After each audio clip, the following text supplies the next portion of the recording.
OTT दर्शकों को क्यों लगा झटका, प्राइवेट स्कूलों पर क्यों लगा जुर्माना, डिविडेंड और बोनस पर क्या है नया आदेश, स्टॉक ब्रोकर्स के लिए सेबी ने जारी किया क्या नया ऑर्डर, जानेंगे हम आज मनी टाइम में। नमस्कार, मैं हूं अभिषेक, स्वागत है आपका prime time show money time में।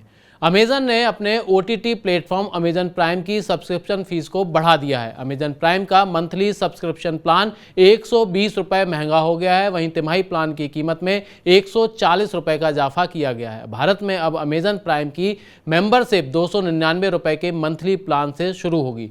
3 महीने वाले प्लान के लिए अब यूजर्स को 599 रुपये चुकाने होंगे। अमेजन ने अपने एनुअल प्लान की फीस में कोई बदलाव नहीं किया है। अमेजन प्राइम का एनुअल प्लान 1499 रुपये में ही उपलब्ध होगा। नोएडा और ग्रेटर नोएडा के करीब 90 प्राइवेट स्कूलों पर जिला प्रशासन ने 1 लाख रुपए का जुर्माना लगाया है। यह जुर्माना इलाहाबाद हाई कोर्ट के आदेश का पालन न करने के कारण लगाया गया है। इलाहाबाद हाई कोर्ट ने स्कूलों से कोरोना काल में ली गई फीस से 15% फीस अभिभावकों को लौटाने का आदेश दिया था। इन स्कूलों ने इस आदेश का पालन नहीं किया। नोएडा डीएम मनीष कुमार ने हाई कोर्ट के आदेश का पालन न करने पर इन स्कूलों पर जुर्माना लगाया है।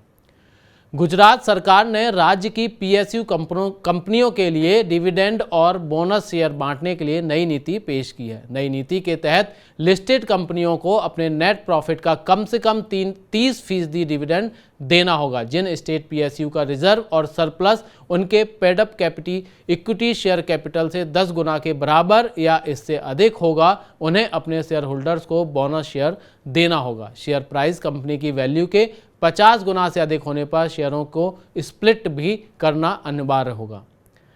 वित्त मंत्री निर्मला सीतारमण ने कहा है कि आपूर्ति से जुड़ी मौसमी समस्याओं के कारण देश में महंगाई बढ़ी है। जरूरी सामान की कीमतों को कम करने के प्रयासों के साथ ही उस पर लगातार नजर रखी जा रही है। सीतारमण ने ईंधन और प्राकृतिक गैस को महंगाई के लिए प्रमुख जिम्मेदार बताया। उन्होंने कहा कि देश में इनका आयात किया जाता है और रूस यूक्रेन युद्ध के कारण वैश्विक बाजारों में ईंधन के दाम ऊंचे हैं।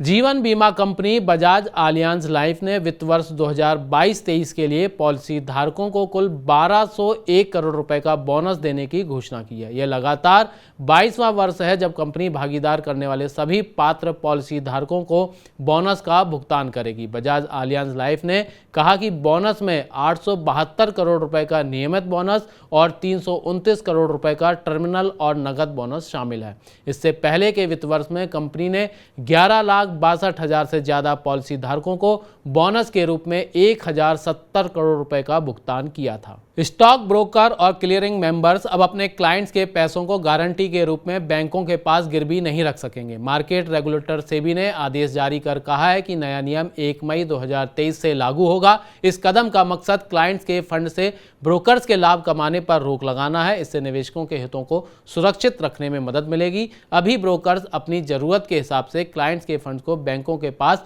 गारंटी के रूप में रख देते हैं। इसके बदले में बैंक उन्हें अधिक राशि के लिए क्लियरिंग कॉर्पोरेशन को बैंक गारंटी जारी करते हैं। ऑनलाइन कैब बुकिंग सेवा देने वाली उबर ने भारत में 6 और शहरों में प्री बुकिंग फीचर की शुरुआत की है। इनमें कोची, चंडीगढ़, अहमदाबाद, जयपुर, लखनऊ और गुवाहाटी शामिल हैं। अभी मुंबई, बेंगलुरु, दिल्ली, एनसीआर जैसे महानगरों में ही प्री बुकिंग फीचर्स उपलब्ध था। उबर इस फीचर्स को धीरे धीरे अन्य शहरों में शुरू कर रहा है। प्री बुकिंग फीचर्स की मदद से उबर राइडर्स कैब को 30 मिनट से लेकर 90 मिनट एडवांस में बुक कर सकेंगे। इसके अलावा राइडर्स प्री बुकिंग के लिए कैश पेमेंट भी कर सकेंगे। कल के हेलो मनी 9 प्रोग्राम में अगर प्रॉपर्टी से जुड़े आपके कोई सवाल हैं तो आप उन्हें पूछ सकते हैं, क्योंकि हमारे प्रॉपर्टी एक्सपर्ट पारस सतीजा जी आपके प्रॉपर्टी से जुड़े सवालों के जवाब देंगे।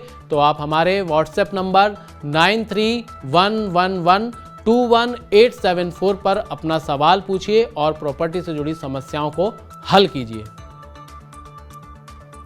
मारुति सुजुकी ने जनवरी मार्च तिमाही में 5,14,927 वाहन बेचे हैं। बिक्री बढ़ने से कंपनी का मुनाफा भी 42% बढ़कर 2,671 करोड़ रुपए रहा। इस जोरदार मुनाफे से खुश होकर कंपनी ने अपने शेयरधारकों को रिकॉर्ड डिविडेंड देने की घोषणा की है। कंपनी वित्त वर्ष 2022-23 के लिए 90 रुपए प्रति शेयर का डिविडेंड देगी। कंपनी के बोर्ड ने घरेलू और निर्यात मांग को पूरा करने के लिए हर साल 10 लाख कारों की अतिरिक्त क्षमता जोड़ने को भी मंजूरी दी है।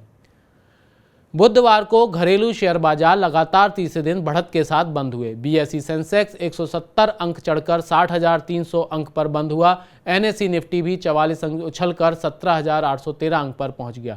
गुरुवार को फ्यूचर एंड ऑप्शन कॉन्ट्रैक्ट का मासिक निपटान होने वाला है, इसलिए निवेशक अपनी स्थिति को बरकरार रखना चाहते हैं। वैश्विक कमजोरी के बीच घरेलू बाजार में तेजी अपने बुनियादी पहलुओं के मजबूत रहने का संकेत है। रियल एस्टेट कंपनी सुपरटेक एक बार फिर संकट में फंस गई है। सुपरटेक पर नोएडा सेक्टर 94 में बन रहे सुपरनोवा हाउसिंग प्रोजेक्ट को लेकर 425 करोड़ रुपए की धोखाधड़ी का आरोप है। ये आरोप इंडिया बुल्स हाउसिंग फाइनेंस ने लगाया है। सुपरटेक ने सुपरनोवा हाउसिंग प्रोजेक्ट को गिरवी रख इंडिया बुल से 425 करोड़ रुपए का लोन लिया था। कंपनी ने बिना लोन चुकाए सुपरनोवा के 1293 फ्लैट बेच दिए। हरियाणा सरकार ने 31 जुलाई तक शहरी स्थानीय निकाय इकाइयों में प्रॉपर्टी टैक्स भुगतान पर लोगों को 10% की छूट देने की घोषणा की है। नागरिकों को प्रॉपर्टी टैक्स भुगतान पर 10% की छूट सीमित अवधि तक ही मिलेगी। अधिकारियों को इस पहल के बारे में जनता को जागरूक करने के लिए अभियान चलाने के निर्देश दिए गए हैं, जिससे से अधिक लोग इस छूट का लाभ उठा सकें। Electric vehicle company simple energy अपने पहले ई स्कूटर सिंपल वन को अगले महीने बाजार में उतारेगी।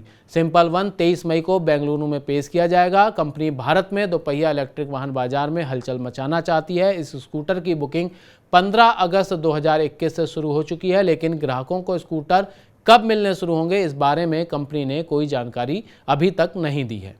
उम्मीद है आपको मनी टाइम का आज का एपिसोड पसंद आया होगा। आपको हमारा आज का शो कैसा लगा बताने के लिए कमेंट बॉक्स में अपनी राय जरूर शेयर करें। आपके सुझाव हमें शो को और बेहतर बनाने में मदद करेंगे। अपने काम की खबरों को देखने के लिए मनी 9 के मोबाइल ऐप को जरूर डाउनलोड कर लें।